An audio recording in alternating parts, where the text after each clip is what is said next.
My name is Rio, and the sea has always been my truest family.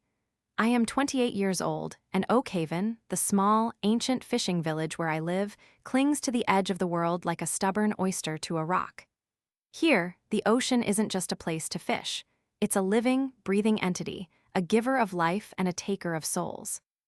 I am a free diver, one of the best, maybe even the last of my kind, known for holding my breath longer than any other, for my uncanny ability to sense the currents and understand the silent language of the creatures below.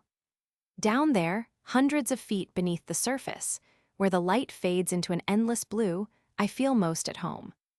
That's where I hear the whispers, the deep, resonating hum that some call the voice of the Deep Father, our local sea deity, whom some of the older folks still whisper about as Dagon. My parents, both skilled divers, were taken by the sea years ago, swept away in a monstrous storm that seemed to rise from nowhere. I was just a child, and even then, a cold suspicion settled in my heart.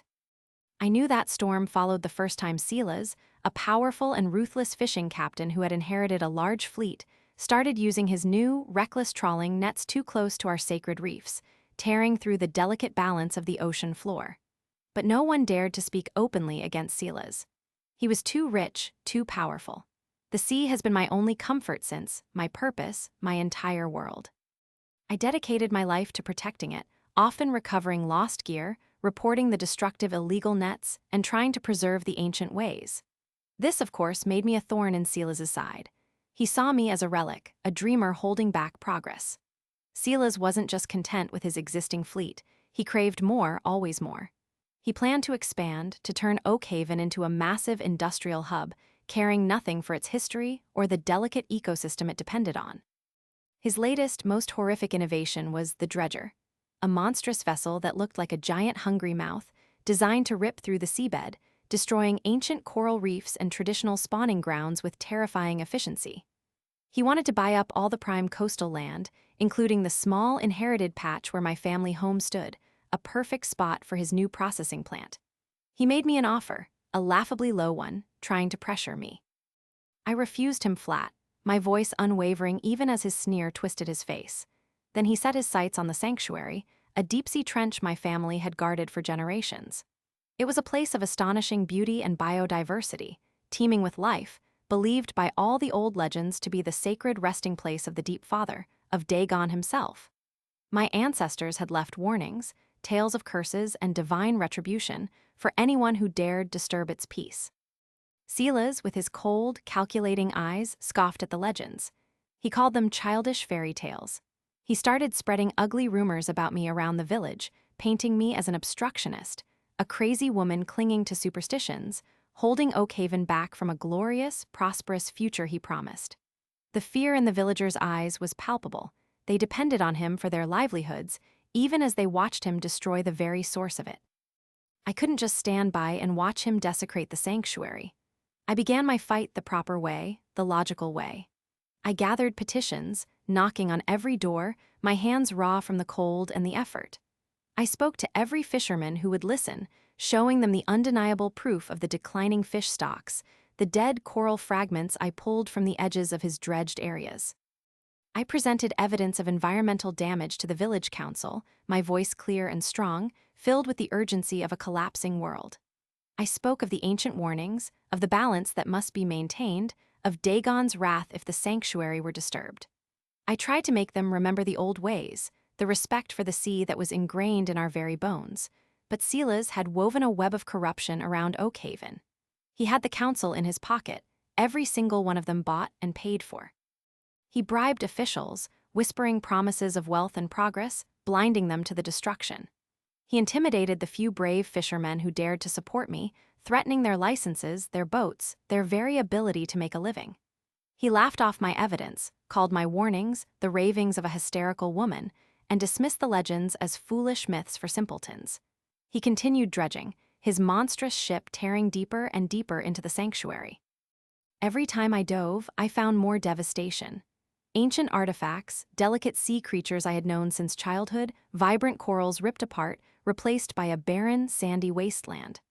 The traditional fish stocks dwindled rapidly, and a quiet desperation settled over the village, but fear kept their mouths shut, their eyes downcast. Then he came for me directly.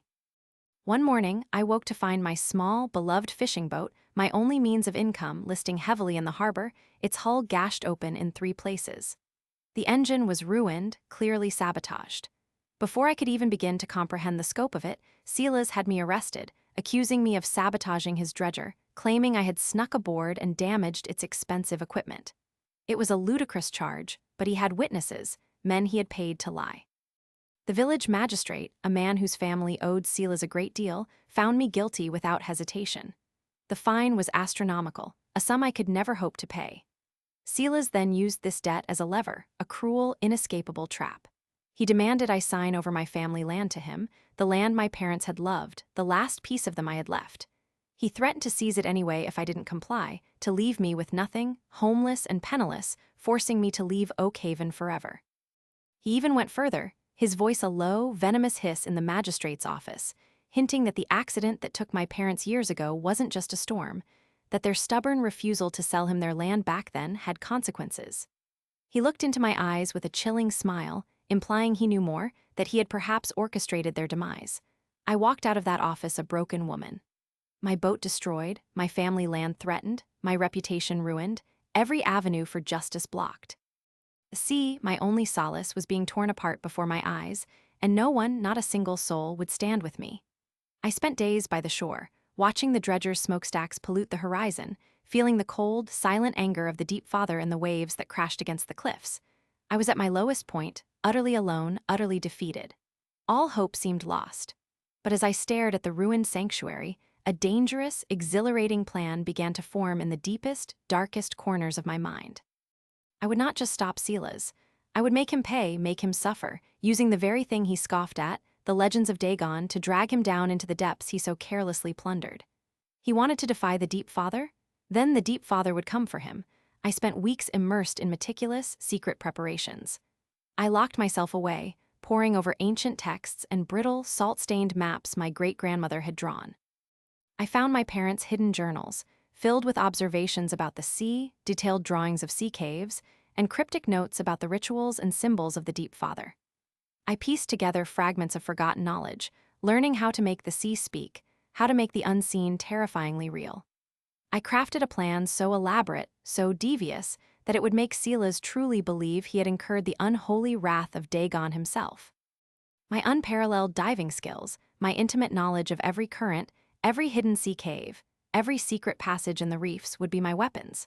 I started subtly, small events that would sow seeds of doubt and fear among Silas's crew, men who were already superstitious deep down. Mysterious, ancient symbols, glowing with a faint, eerie bioluminescence I had harvested from deep-sea creatures, would appear on the hulls of his smaller fishing boats overnight, seemingly etched onto the wood. Strange, mournful, deep-sea sounds, amplified by my knowledge of underwater acoustics and carefully placed resonators, would be heard drifting across the water only by his watchmen during the darkest hours, like the mournful cries of some gigantic, unseen beast.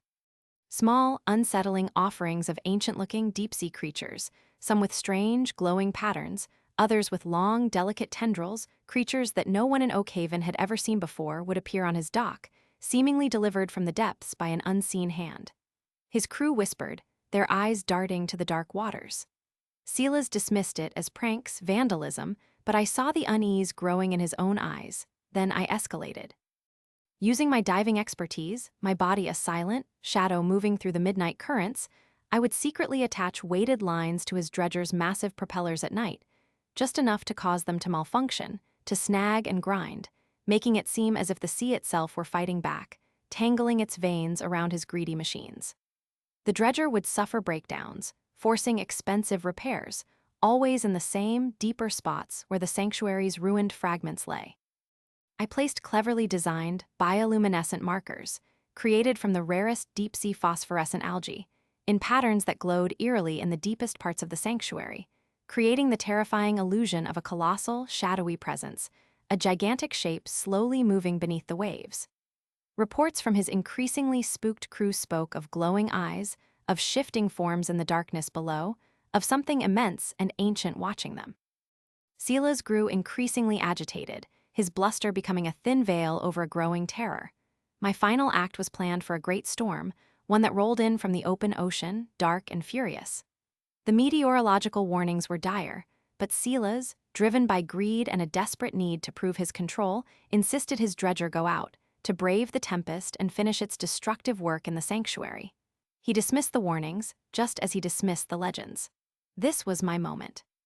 As the storm raged, the waves a churning chaos, I descended into the deepest part of the sanctuary, a place few humans had ever reached. I knew Silas's dredger would pass directly overhead, tearing at the scarred seabed. There, I triggered a series of strategically placed, ancient-sounding bells and chimes, crafted from rare deep-sea metals and tuned to resonate at specific frequencies. The sound, amplified by the water, created an unearthly, throbbing hum, vibrating through the dark depths, a low, guttural growl that seemed to come from the very core of the ocean.